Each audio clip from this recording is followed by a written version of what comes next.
गणपति बप्पा मोरिया, मंगल मूर्ति मोरिया। गणपति बप्पा आने वाले हैं, गणपति राजा आने वाले हैं। अच्छा, गणपति बाबा आने वाले हैं ये तो सबको पता है, हम भी दिल्ली आने वाले हैं ये आपको पता नहीं होगा। दरअसल 8वां hey guys, welcome to my blog. मैं आप लोगों को बताने वाली हूँ कि गुरुजी सितंबर के महीने में धाम पर कब कब मिलेंगे और कब नहीं मिलेंगे। तो मैं आप लोग को बता देती हूँ कि 7 सितंबर को क्या है। आप लोग जल्दी से कमेंट में लिख के बताइए। इसके पहले मैं आप लोग को बता देती हूँ हमारे गणपति बप्पा आने वाले हैं 7 सितंबर को। इसी पर्व में गुरुजी आगामी प्रोग्राम उन्होंने दिल्ली पर रखा है, तो दिल्ली वाले खुश हो जाइए। मैं आप लोग का पूरा एड्रेस इस वीडियो में मेंशन कर देती हूँ। गणपति बप्पा मोरिया, मंगल मूर्ति मोरिया। गणपति बप्पा आने वाले हैं, गणपति राजा आने वाले हैं।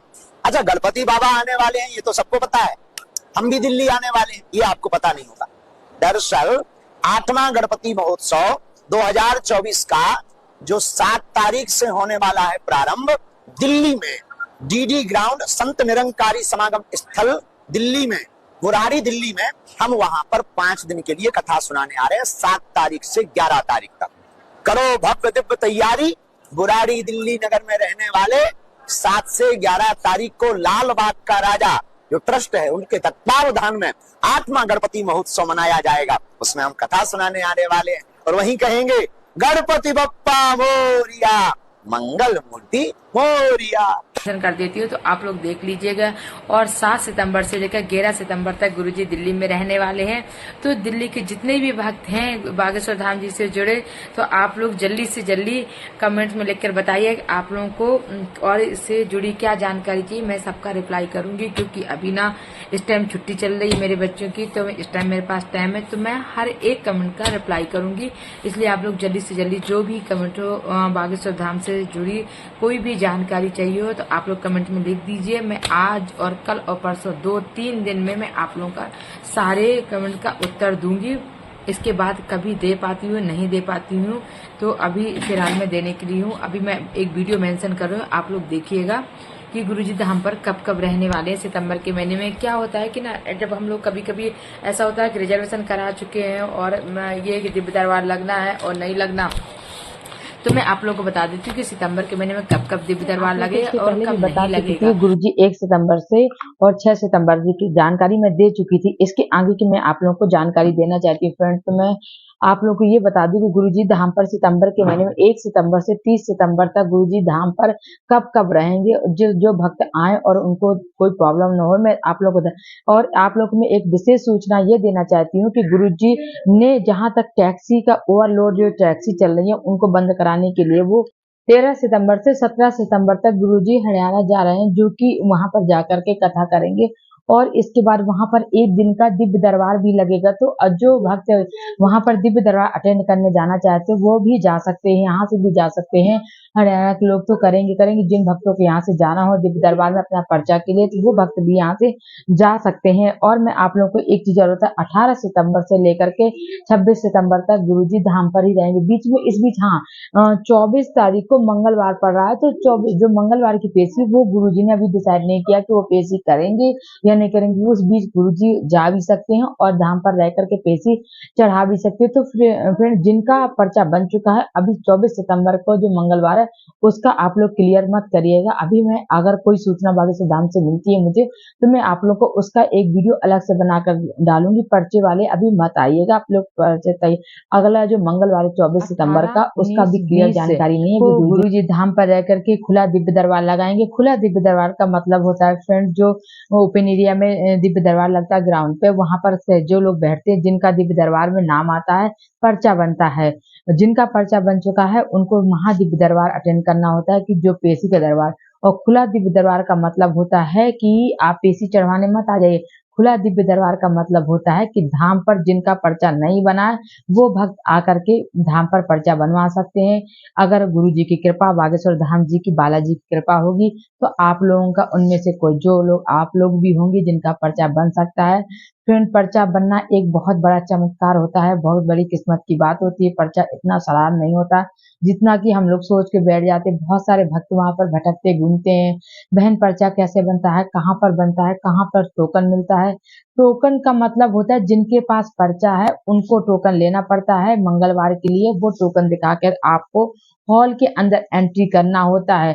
टोकन लेने से पर्चा नहीं बनता है फ्रेंड। मैं आप लोग को बता दूं, लोग बहुत सारे जो भक्त पूछते हैं कि बहन टोकन कहाँ से मिलेगा, तो टोकन लेने से मतलब नहीं होता है। टोकन उन्हीं को मिलता है जो आप पर्चा दिखा करके 1 नंबर कार्यालय में जाओगे, आप पर्चा दिखाओगे, आपको वो टोकन दिया जाए। वो टोकन दिखा करके आप अंदर एंट्री करते हो, जहाँ पर गुरुजी धाम पर रह करके पर्चे में ना बड़ा कष्ट होता है। जब मेरे ना भक्त पूछते हैं, वहां पे मैं जाती हूँ, जैसे मैं पर्चा लिए होंगी ना, तो मुझसे लोग ओल्ड लोग हैं, कभी कभी ओल्ड से दादा बाबा घूम रहे होते हैं, अंकल घूम रहे होते हैं, वो बोलते बहन ये पर्चा कैसे बनता है, ये टोकन कहाँ से मिलता है, तो मुझे बड़ा कष्ट होता है।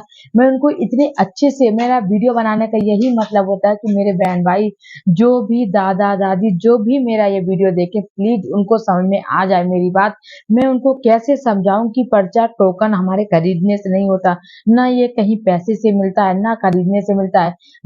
ये पर्चा का मतलब होता है जब हम लोग कोई दिव्य दरबार अटेंड करते हैं, या यहाँ बागेश्वर धाम पे रह के, या गुरु जी कहीं पर दिव्य दरबार लगाते हैं, आप वहां बैठते हैं और आपका नाम आ जाता है, वो आपका पर्चा होता है। पर्चा खरीदने से कहीं नहीं मिलता है, टोकन खरीदने से कहीं नहीं मिलता है। और जब आप 1 नंबर कार्यालय में जाते हो, पर्चा दिखाते हो, तब आपको टोकन मिलता है। वो टोकन लेकर के गुरु जी के पास जाना होता है, तब गुरु जी हमारे पर्चे में पेशी चढ़ाते हैं। पेशी 21 पेशी चढ़ाई जाती है, जो कि आपको मंगलवार जब भी गुरु जी रहते हैं उस पर्चे में आकर के पेशी चढ़वानी होती है। गुरु जी उस पर्चे में, आप 1 बार आओगे तो 1 बार राम लिखेंगे, 2 बार आओगे तो 2 बार राम, 3 बार तो 3 बार। जिस तरह जितने मंगलवार आप गुरु जी धाम पर रहेंगे, आप आओगे, पर्चा दिखाओगे गुरु जी के पास वो पर्चा जाएगा, गुरु जी उस पर्चे में राम लिखते जाएंगे। जब आपकी 21 पेशी पूरी हो जाएंगे, या आपकी 15 11, और अगर आप लोगों का इस बीच काम नहीं होता है, 21 पेशी के अंदर अंदर काम पूरा होने का वो टाइम होता है। अगर फिर आपका 21 पेशी होने के बाद भी काम नहीं हो रहा था, गुरुजी इस बीच आपको से बात भी करते। अगर आपकी 11 पेशी के ऊपर हो गई तो गुरुजी आपका, अगर आपसे गुरुजी से बात नहीं हो पाती, आपका 21 पेशी और 11 पेशी 15 पेशी हो चुकी है, तो आप उस पर्चे में एक छोटा सा लेटर लिख करके लगा सकते हैं कि गुरुजी अभी मेरा काम नहीं हुआ है। आपके पास 3-4 मन्नत है, तो उस एक मन्नत का आप पर्चा लिख सकते हो कि गुरुजी अभी मेरा कोई भी काम नहीं हुआ। यह कि एक काम हो गया तो आप लिख सकते हो गुरुजी आप मेरा एक काम हो चुका है, 3 काम नहीं हुए, 2 काम नहीं हुए।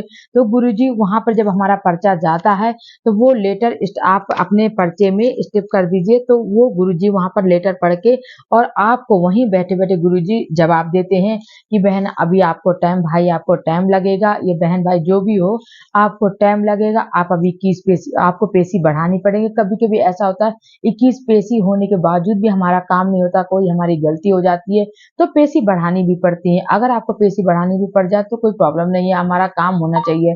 तो फ्रेंड मैं आप लोग को बता दूं कि आप लोग ये मत सोचिए कि पर्चा कैसे बनता है या टोकन कहीं से मिलता है, ये कहीं से नहीं मिलता है। मैंने आपको बता दिया, आप प्लीज बिना फालतू परेशान मत हुआ करिए।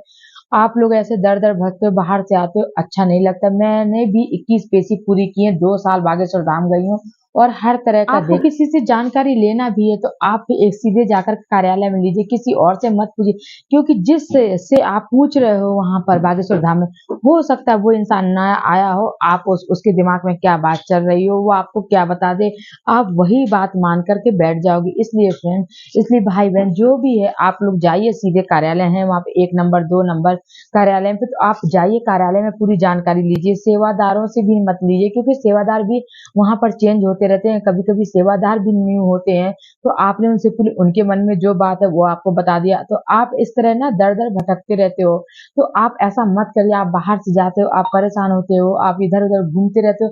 आपको जो भी जानकारी लेना, आप सीधे 1 नंबर कार्यालय पे 2 नंबर कार्यालय पे जाकर के जानकारी लिए, वहां पर आपको जाकर के सही जानकारी मिलेगी। आप इधर उधर मत जाइए।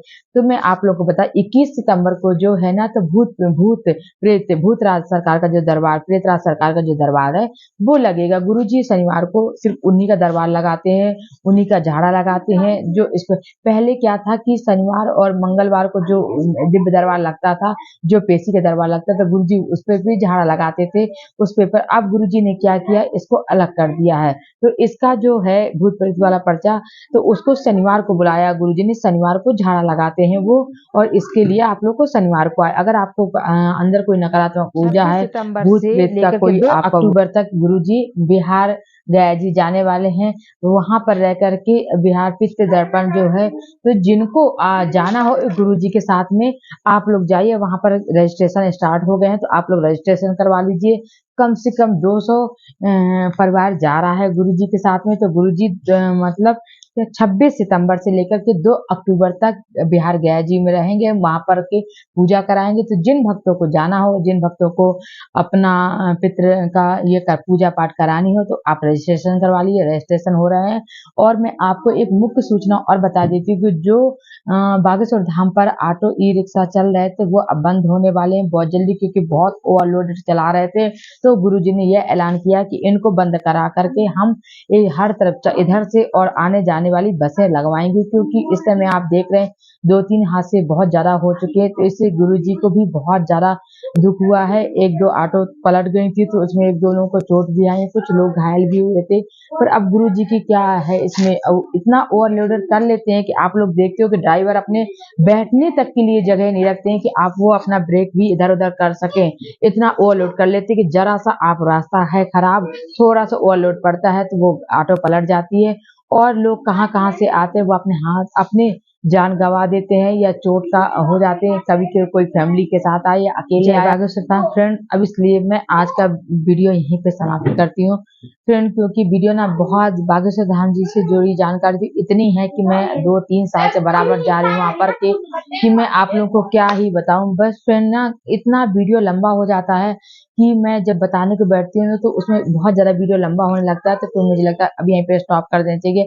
मैंने आपको मेनू 1 सितंबर से 1 तारीख से लेकर के 30 सितंबर तक के लिए पूरी जानकारी दे दी है। अगर आप लोगों को कोई मेरा वीडियो समझ में नहीं आता तो आप लोग इस वीडियो में कोई भी कमेंट करके मुझसे कुछ भी जानकारी ले सकता है। मैंने आपको पहले भी बोला था कि कोई और कमेंट का जवाब दूं ना दूं, बट बागेश्वर धाम से जुड़ी जो भी जानकारी होगी आप कोई कमेंट करोगे, मैं उसका 100% रिप्लाई करूंगी। टाइम बे टाइम निकाल के मैं आपका रिप्लाई जरूर करूंगी, क्योंकि मैं नहीं चाहती कि मेरा कोई भी भक्त इधर उधर बागेश्वर धाम पर जाकर के भटके। क्योंकि मैंने वो दिन देखे हैं जब मुझे कुछ वहां जाकर के पता नहीं चलता था। मेरा पर्चा फ्रेंड बहुत पहले बन चुका था, और जब वहां पर इतना सुविधाएं नहीं थी, यूट्यूब मतलब इतना वीडियो नहीं पड़ते थे कि मतलब मैं कितना परेशान होती थी कभी कभी वहां जाकर के। तो मैं नहीं चाहती कि, और मुझे पता है कि देश विदेश से लोग बागेश्वर धाम पर आते हैं, तो मैं नहीं चाहती कि मेरे कोई भी भक्त आकर वहां भटके। इसलिए मेरे वीडियो के द्वारा जो भी आपको अगर जानकारी मिलती है, अच्छी लगती है, तो आप प्लीज लाइक किया करिए, शेयर किया करिए, कमेंट किया करिए। इससे मुझे भी अच्छा लगता है कि